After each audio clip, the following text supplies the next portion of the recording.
Morning बच्चों। आपके पाठ्य पुस्तक का तीसरा पाठ हमने पढ़ा था, जिसका शीर्षक था खिलौने वाला। खिलौने वाला का नाम सुनते ही आपके मन में अभी भी तरह तरह के खिलौनों की चित्र उभरता है। खिलौने वाले के आधा कविता को हमने पार्ट 1 में पढ़ा था। अब आइए इसके आधे कविता को हम पार्ट 2 में पढ़ते हैं।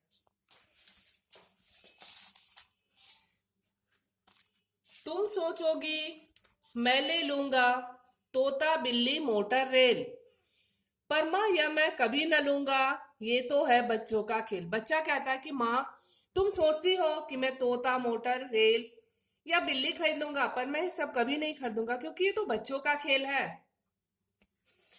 मैं तलवार खरीदूंगा माँ, या मैं लूंगा तीर कमान, जंगल में जा किसी ताड़का को बना मारूंगा राम समान। बच्चों, यहाँ ताड़का का अर्थ है एक राक्षसी, जिसका जिक्र आपने रामायण में जाना होगा। ये एक राक्षसी थी जिसका नाम था ताड़का। बच्चा कहता है मैं तलवार खरीदूंगा, मैं तीर और कमान लूंगा। किसकी तरह? बिल्कुल भगवान राम की तरह। जिस तरह से भगवान राम ने अपने तीर और कमान से कई असुरों का विनाश करके धरती का कल्याण किया था, उसी तरह से बच्चा भी कल्याणकारी स्वभाव का है। उसका मुख्य उद्देश्य है समाज का कल्याण करना, धरती का कल्याण करना। इसलिए वो ताड़का को मारकर, अर्थात असुर को मारकर, राक्षस को मारकर इस धरती पर शांति लाना चाहता है। तपसी यज्ञ करेंगे, असुरों को मार गिराऊंगा। बच्चों, यह तपसी कहने का अर्थ है ऋषि मुनि, जो जंगलों में जाकर तपस्या करते हैं। बच्चा कहता है कि जंगल में ऋषि मुनि आराम से यज्ञ करेंगे, उन्हें कोई असुर ना परेशान करे, उनका यज्ञ भंग ना करे, इसलिए मैं उन असुरों को मार गिराऊंगा। यूं ही कुछ दिन करते करते रामचंद्र बन जाऊंगा, और इसी दिन कुछ दिन तक करते करते मैं असुरों को मारते मारते बिल्कुल भगवान राम की तरह साहसी और निडर बन जाऊंगा।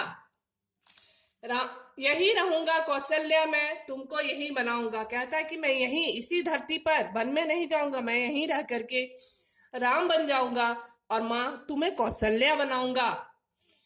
तुम कह दोगी वन में जाने को, हंसते हंसते चला जाऊंगा। अगर माँ तुमने मुझे वन में जाने के लिए भी कहा, अगर तुम कहोगी कि तुम यहाँ मत रहो, वन में जाओ, तो तुम्हारी बात को मान के मैं हंसते हंसते वन में भी चला जाऊंगा। पर माँ बिना तुम्हारे वन में मैं कैसे रह पाऊंगा। बच्चा कहता है कि मैं वन तो चला जाऊंगा, पर माँ तुम्हारे बिना मैं वन में रह कैसे पाऊंगा।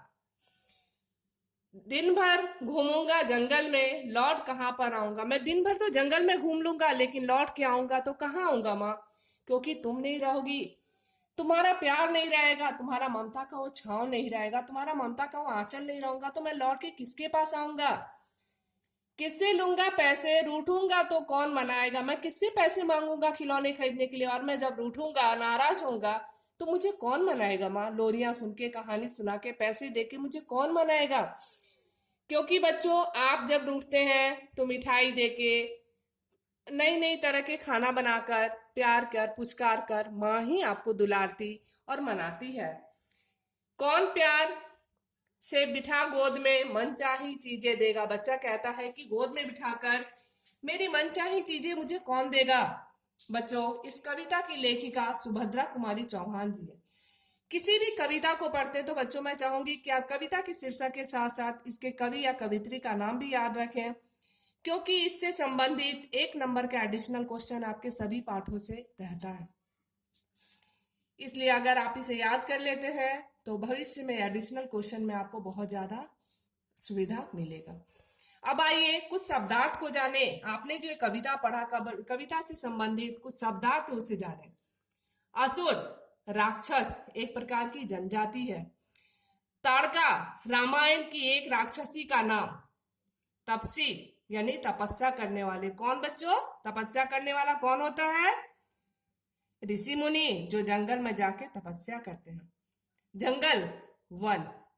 कौशल्या राम की माँ, राम की माता का नाम कौशल्या था। राम रामायण के मुख्य पात्र, जिनको हम भगवान राम के रूप में आज उनकी पूजा करते हैं। पुकारना, बुलाना। बस बच्चों, पार्ट 2 में इतना ही। नेक्स्ट वीडियो में इसके क्वेश्चन आंसर के साथ हम फिर मिलेंगे।